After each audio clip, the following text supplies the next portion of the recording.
자, 이번 시간은 통제구역하고 대피명령 보겠습니다. 통제구역하고 대피명령은 공부하실 때는 서로 좀 비교를 명확히 하셔야 되는 부분이 있습니다. 기본적으로 이제 통제구역은 통합방위 사태가 선포된 때나 적의 침투 도발 징후가 확실하여 경계태세 1급이 발령된 경우 작전 지역 안에 있는 사람들에 대해서 보호를 위한 해서 통제구역을 이제 설정을 해준다는 그런 개념입니다. 근데 대피명령은 그냥 통제구역만 설정하는 것이 아니라 그 안에 있는 주민이나 체류자 등을 대피시키라는 거죠. 적으로부터 피해를 받을 수 있기 때문에 그래서 서로 이제 비교하는 표를 보면은 일단 명령권자는 통제구역이나 대피명령이나 모두 CC 즉 시도지사와 시군구장이 명령권자가 된다. 근데 시기는 틀립니다. 통제구역은 사태가 선포됐을 때, 대피명령도 사태가 선포됐을 때. 그런데 통제구역은 침투 도발 징후가 확실하여 경계태세 1급이 발령됐을 때, 이때도 통제구역을 설정한다. 그래서 이게 차이점이고요. 통제구역에는 대통령령으로 정하는 바에 따라가 있고 대피명령에는 대통령령으로 정하는 바에 따라가 없어요. 그런데 실질적으로 시행령은 있어요. 자, 시행령 개수도 한번 비교를 하십시오. 시행령 개수는 시행령 27조 하나예요. 통제구역에. 대피명령에는 시행령 28조, 29조, 30조가 들어가요. 이것을 구분하는 것은 나중에 여러분들이 벌칙을 구분할 때 이게 간단하고 벌칙이래봐야 2개밖에 없는데도 불구하고 여러분들이 시험 보면서 순간 헷갈립니다. 어느 게 11벌인지 어느 게 300벌인지. 그래서 시행령 27조 1개만 통제구역에는 있으니까 11벌이다. 대피명령에는 시행령이 3개가 있으니까 300벌이다. 그 대신 공통적으로 굴이 없다. 해서 이 시행령 개수로 벌칙을 구분해 놓으셔야지. 그렇지 않으면 여러분들 두고두고 헷갈립니다. 그리고 이제 구역 설정함에 있어서도 통제구역은 통제구역이라는 명칭을 쓰는데 대피명령에서는 작전지역이라는 용어도 쓰고 대피구역이라는 용어도 쓰고 안전구역이라는 용어도 써요. 그러니까 이 세 개의 이 지역구역을 가로로 주고 여러분들 고르라고 그러면은 또 고르기가 어렵습니다. 자, 공고 방법도 안에 있는 지자체장에게 소통. 지난번에 관계했지 안 했지 말씀드렸죠. 관계지와 안에 있는 지. 그래서 관계했지. 그러니까 관할구역에 있는 지자체장과 해당 지자체장에게 소통해서 관계했지. 그리고 여기는 안에 있는 지자체장이라는 용어에서 안 했지. 왜냐면 이제 소통계고 신방보고가 동일하기 때문에 여러분들이 여기서 헷갈리기 때문에. 그런데 대피명령에서의 대피명령 방법은 방확벽대 즉 방송 확성기 그 다음에 벽보라는 거죠. 그 다음에 대령으로 정하는데 대령으로 정하는 건 텔라유, 중지신, 홈홈 서비스, 전단, 비연구도, 타경신 등 여러 가지 방법이 동원되고 있어요. 그래서 대피명령을 공고하는 방법도 틀리다. 벌칙은 아까 말씀드렸고요. 그리고 공통적으로 2명만 등장해요. 즉 CC나 시도지사 등으로 한 명, 이게 하나로 묶음으로 해서 CC 그러면은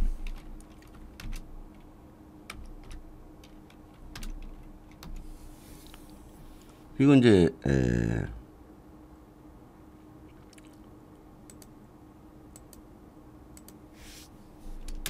시도지사를 말하는 거죠. 시도지사. 그리고 시는 시군구장 이렇게 표현을 해도 되고 시도지사 등으로도 표현을 해도 돼요. 그리고 나머지 한 사람이 작전지휘관 이렇게 등장한다. 벌칙연계가 아까도 다시 한번 강조드리지만은 여러분들이 쉽게 11벌과 300벌을 구분해낼 것 같지만 잘 구분 못해요. 시행령 개수로 구분을 해주시고 구류라는 것은 없다라는 것도 꼭 기억하십시오. 그리고 그냥 통제구역이냐 대피구역이냐 이 용어를 아주 잘 바꿔댄다. 자, 그래서 출제되는 거 보면은 이렇게 가로로 주고 이제 대피구역을 준 다음에 이 대피구역, 통제구역 이렇게 고르기를 출제를 한다는 겁니다.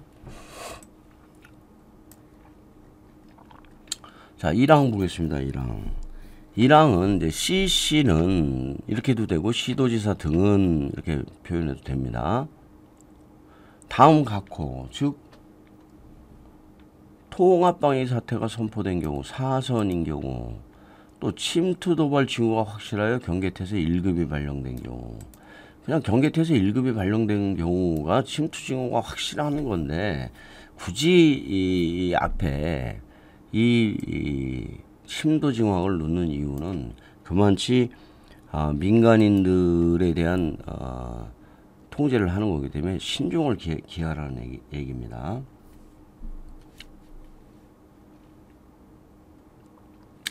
그리고 여기는 이제 대통령령이라는 말이 있고 대표명령에 대통령령이라는 말은 없다. 침도징화 경계태세 1급이 이게 굉장히 많이 응용이 돼서 출제가 돼요. 그래서 여기 침투 도발 위협은 또 없죠. 확실이라는 거지 우려라는 용어가 없습니다. 또는 이 자체를 생략하고 경계태세 1급이 발령된 경우 이것도 또 오답이 되고요. 경계태세 1급이 또 생략돼도 안 되고요. 그래서 여러분들은 읽어주실 때 다 읽어주셔야 돼요. 침도징화 경계태세 1급이 발령된 경우. 그리고 여기서 참조적으로 이 통제구역에선 사람이 나오면 모두 아닌 사람으로 읽어주십시오. 차후에 말씀드리겠습니다. 자, 그 다음에 절차 나왔죠. 절차 나왔으니까 통방법에서는 대령으로 연결된다. 차대. 자, 시행령 27조로 넘어가는데 넘어가기 전에 과거에 출제된 것에 대해서 여러분들이 이제 스스로 오답을 스스로 만들어버린 경우에 대해서 하나 설명을 드리겠습니다. 자, 뭐냐면은 자, CC는 다음 각호 중에서 하나만 끌고 나왔어요. 통합방위 사태가 선포된 경우를 끌고 나왔습니다. 그래서 CC는 통합방위 사태가 선포된 경우에 대통령령으로 정하는 바에 따라 인신이 방지를 위하여 통제구역을 설정하고 여기까지 좋다 이겁니다. 그런데 통합방위 작전 또는 경계태세 발령에 따른 군경합동작전에 관련되지 아니한 사람에 대해서 이렇게 하면서 이 문장을 그대로 다 써버린 거예요. 이 문장을. 그러니까 이제 고수들이 볼 때는 아니 통합방위법에서는 그냥 작전이냐 군경합동작전이냐를 엄청나게 구분시키지 않느냐. 그러니까 니네가 여기서 통합방위 사태 선포된 경우로 다음 각호로 하나로 끌고 갔으면은 통합방위 작전만 나와야지 왜 경계태세 발령에 따른 군경합동작전 이게 나오느냐 해가지고 이걸 X로 봤어요. 그렇게 보신 분들이 일부 있어요. 그런데 결국에 틀렸고 나중에 항의를 했으나 받아들여지지 않았다. 왜? 출제관들은 다음 각호 하나라면은 어느 게 들어오든지 된다라고 보는 거예요. 나머지는 의미를 해석하면 된다. 자, 그래서 여러분들도 앞으로 출제될 때, 그리고 통제관들, 출제관들은 이게 무슨 작전과 군경합동 작전이 이것이 서로 이렇게 어떤 의미를 주는지 몰라요. 그 사람들은 갑자기 출제위원으로 불려 들어왔기 때문에, 공부를 안 한 사람들이기 때문에. 그래서 다음 각호 그러면 하나를 그냥 끌고 들어가면 되는 걸로 알고 있어요. 또 그렇게 원칙이 돼 있고. 그렇기 때문에 여러분들 이 문제뿐만이 아니라 다른 문제를 푸실 때도 다음 각호 하면은 한 가지만 끌고 들어갔는데 그 말이 앞뒷말하고 연결이 안 되는 상황이 되더라도 다음 각호를 하나를 끌고 들어가면은 맞게 봐라 라는 것을 미리 말씀을 드립니다. 시행령 27조는 통제구역 설정 기준인데, 자, 1항에서는 전반적인 통제구역 설정 기준에 대해서 얘기를 하고, 박스에서 세부적인 설정 기준을 얘기를 하는 거예요. 그러니까 모두가 통제구역 설정 기준이라는 의미입니다. 자, 그래서 여기서는 출제가 될 때 다출이 되는 게 이 가로예요. 자, 가로. 그래서 공부하실 때는 주피최, 주민 피해를 최소화하고 짝효보, 작전의 효율성을 보장할 수 있는 교인신, 교전 등으로 인명신체에 위해를 줄 수 있는지요. 상하출료에서 상황이 예측되어 작전 요원이 아닌 사람, 작전 요원 무슨 나오면은 다 아닌 사람으로 표현되라고 그랬죠. 출입 통제가 요구되는 주요. 그래서 상하출료 이 부분들이 다 가로형으로 출제가 돼요. 또 그 밖에 작전 요원이 아닌 사람의 출입으로 작전에 지장을 줄 수 있는 지역 아작지. 그래서 이 1항은 지금 제가 읽은 대로 주피최, 짝효보, 교인신, 상하출료, 아작지를 다 읽어주셔야 돼요.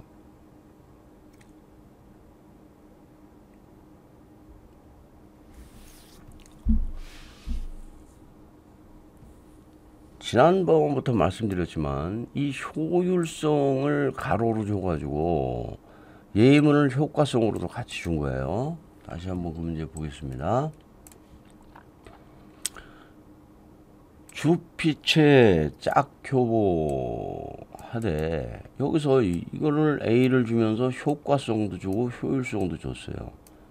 그래서 이때 굉장히들 많이 당황을 했어요. 물론 답을 맞춰보니까 별게 아니긴 아니었지만은 어쨌든 이 순간에 수험생들 입장에서는 당황을 했겠죠. 그래서 제가 효과적으로 나오는 세 개의 통합범을 잡아라 라고 말씀을 드렸죠.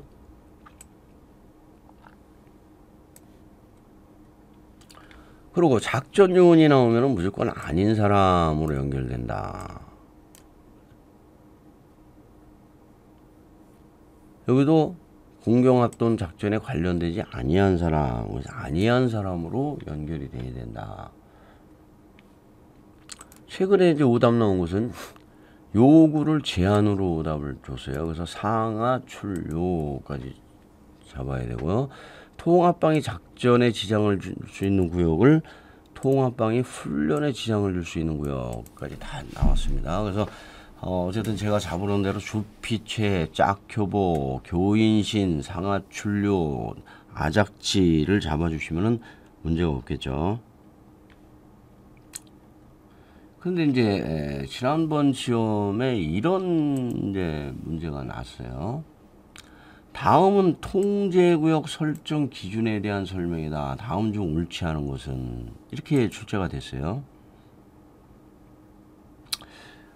이때 나머지 분들은 다 정상적으로 이제 문제를 풀었어요. 어떤 관점에서 헷갈릴 수가 있었냐.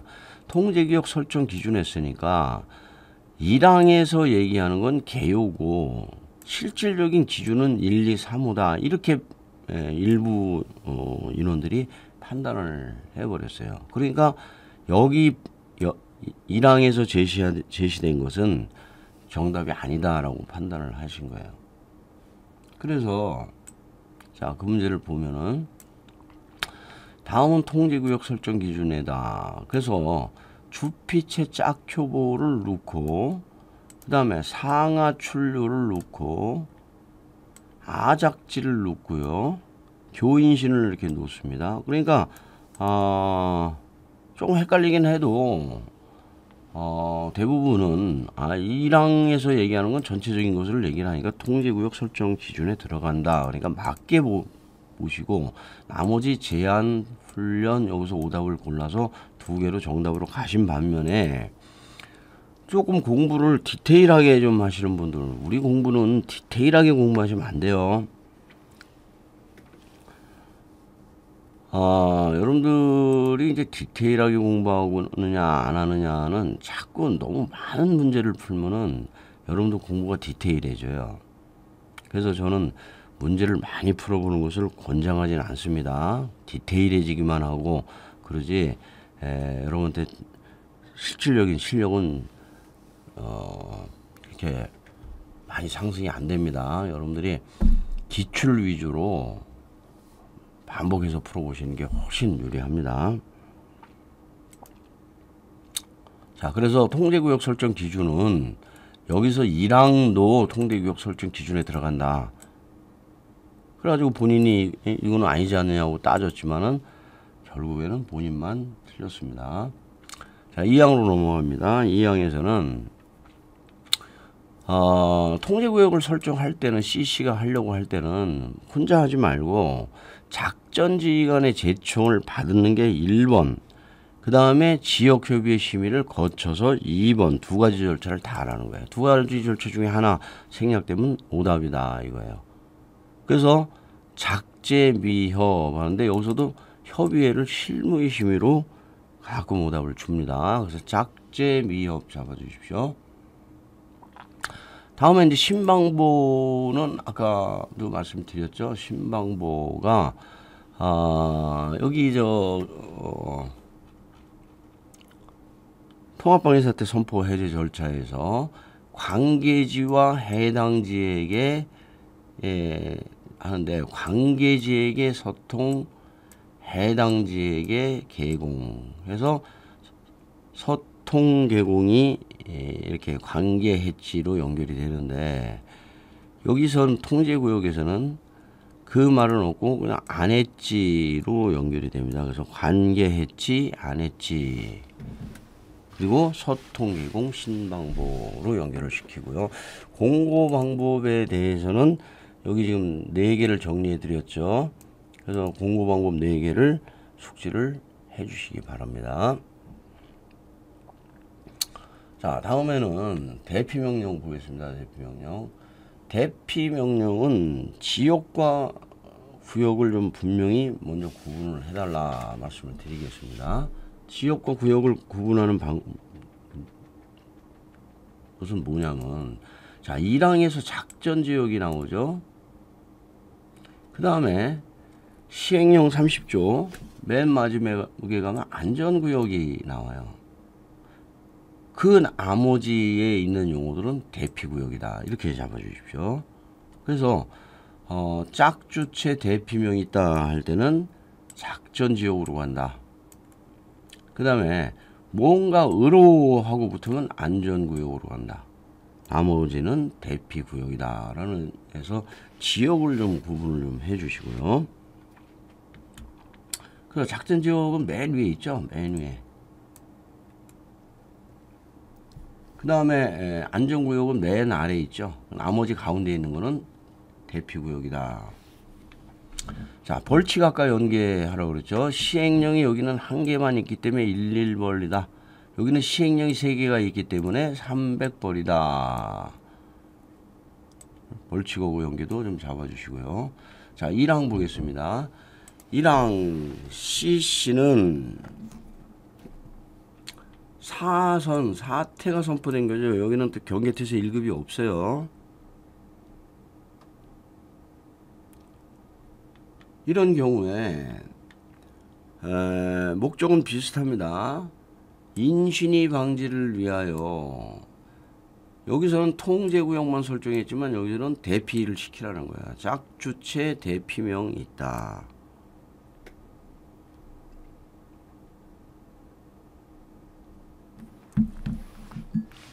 대피명령 방법은 자, 그래서 1항에서도 참 많은 오답이 나오는데 여기 CC에 읍장을 추가를 하는 경우도 있고요. 통합방위 사태가 선포된 것을 경계태세 발령으로 벌써 3번이나 오답이 잘 나와요. 다출해요. 작전지역을 대피구역으로 이렇게 주는 경우도 되고요. 그런데 병종 사태가 선포된 경우 그러면은 어차피 사태가 선포된 경우이기 때문에 이것은 또 맞다 보시고요. 자, 공고 방법은 방확벽대 방송 확성기 벽보 대령이다. 그래서 이 항은 대피명령 시행령과 같이 보겠습니다. 방확벽대인데 이 중에서 대령으로 정하는 것은 또 텔라유, 중지신, 홈홈 서비스, 전단살포, 비상연락망 구두전달, 비연구두, 타경신, 문자메시지 이렇게 간다는 거예요. 가끔 이렇게 출제가 돼요. 가끔. 다음 중 대통령령으로 정하는 대피명령 방법에 해당하지 않는 것은 그럼 방확벽에서 골라야죠. 방확벽. 이거는 법에서 정하는 거죠. 대통령령으로 정하는 것은 텔라유, 중지신, 홈홈 서비스, 전단살포, 비연구두, 타경신, 휴대전화 및 긴급 문자메시지. 여기서도 또 이 비상연락망을 또 소집망으로 또 잘 줍니다. 그래서 예비문법에서 소집망으로 미소구두와 여기서 비연구두를 확실하게 구분해 주시고 훈령에서는 비상연락망과 소집망이 같이 나온다. 연락망은 시스템에 의한 전파고 소집망은 예비군지휘관이 하는 전파다. 결국 구분을 좀 해야 된다는 말씀을 자주 드리죠.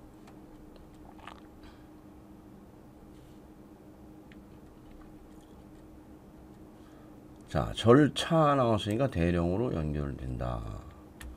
자, 시행령으로 들어가세요. 제29조 대피명령 실시 방법 절차. 자, 1항은 작전지휘관의 제청이에요. 위험하다고 판단되면 작전지휘관이 구역을 선정해서 시도지사 등, 그러니까 시도지사 등이라는 것은 시도지사 및 시군구장에게 제청. 그러면 제청을 받은 시도지사 등은 결정, 그리고 공고, 그리고 작전지휘관에게 요청. 작전지휘관은 대피, 그 대안주체 주민 및 체류자는 작전지휘관의 지시에 따라 대피. 이렇게 해서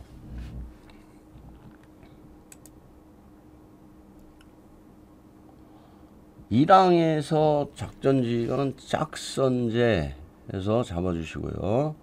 이때 요청으로 들어가면 안 되고 협의의 심의를 하는 것도 아니에요. 시간이 없어요. 이럴 때는.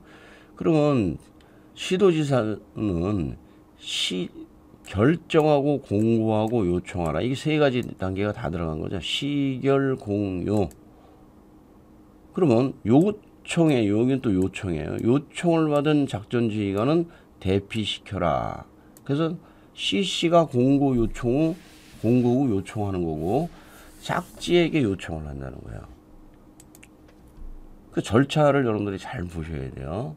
그래서 1항에서 짝선제 하는데 요청, 제청을 요청으로 한다든지 협의의 심의를 거치다든지 X, 제청을 또 요청으로 줘도 X, 대피명령을 공고한 후 집행하여야 한다. 이렇게 하면 시도지사가 집행하는 꼴이 되는 거죠. 그러니까 X. 또 작전지휘관에게 요청하는 것은 민대장에게 요청. 또 요청을 받은 작전지휘관은 제청을 받은 작전지휘관 또는 제청을 받은 시도지사가 대피시켜야 된다. 이것도 아니다 이거죠. 여기서 이제 또 대피구역은 또 안전구역으로 취약지역으로 뭐 등등 쭉 나옵니다. 그래서 여러분들은 이것을 작선제, 시결공유, 그 다음에 대안주체를 대피시켜라 하는 짝지, 그 다음에 대안주체는 작전지휘관의 지시에 따라 대피. 그래서 누가 제청하고 누가 결정하며 누가 공고하고 누구에게 요청하고 누구에 의해서 대피가 이루어지는지 그 관점에서 철저하게 공부를 해주셔야 됩니다.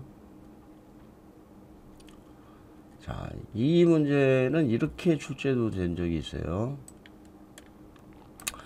자, 1번이 제청이죠. 2번이 결정이죠. 3번이 공고죠. 그리고 4번까지 따진다면 요청이죠. 그리고 이제 5번이 될 수도 있고 4번이 될 수도 있고 대피시키는 것은 짝지죠. 그리고 마지막으로 대안주체는 작전지휘관의 지시에 따라 대피해야 된다.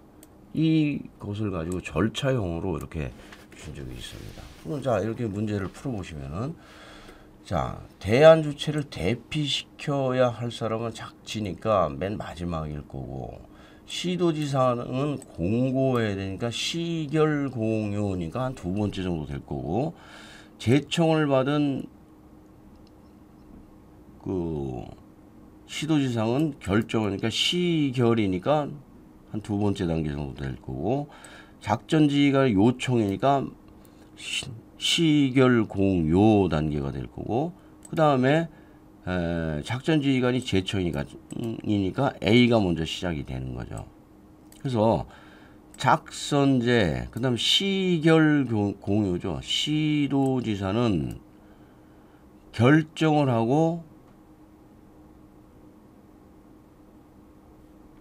그러니까 AC로 연결이 되는 거죠. C로. 시결, 공요죠. 그 다음에 공고하고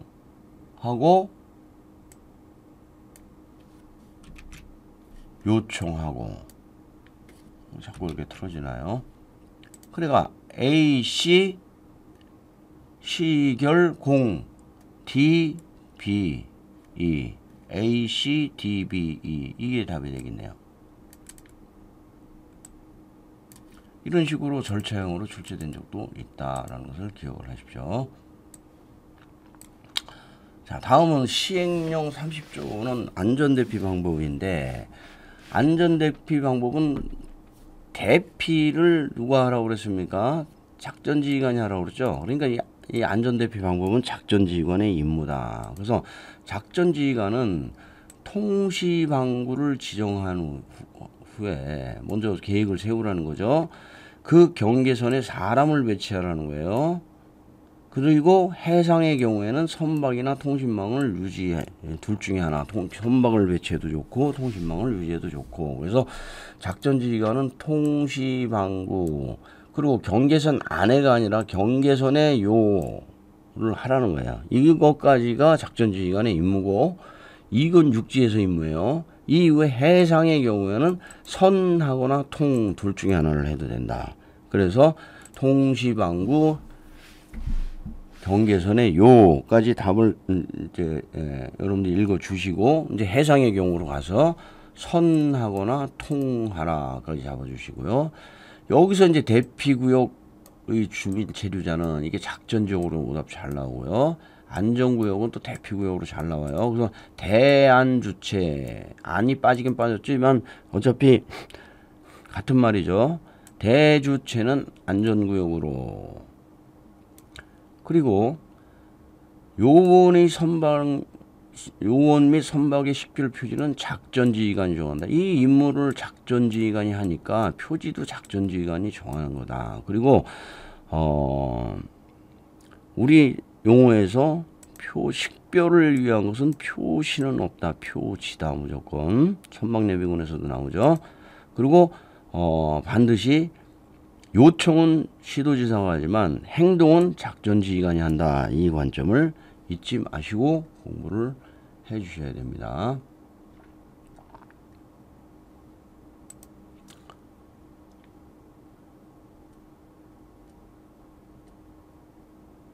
자, 이번 시간은 통제구역과 대피 명령을 알아보고 다음 시간은 검문소와 국가중요시설을 알아볼 수 있도록 하겠습니다. 수고하셨습니다.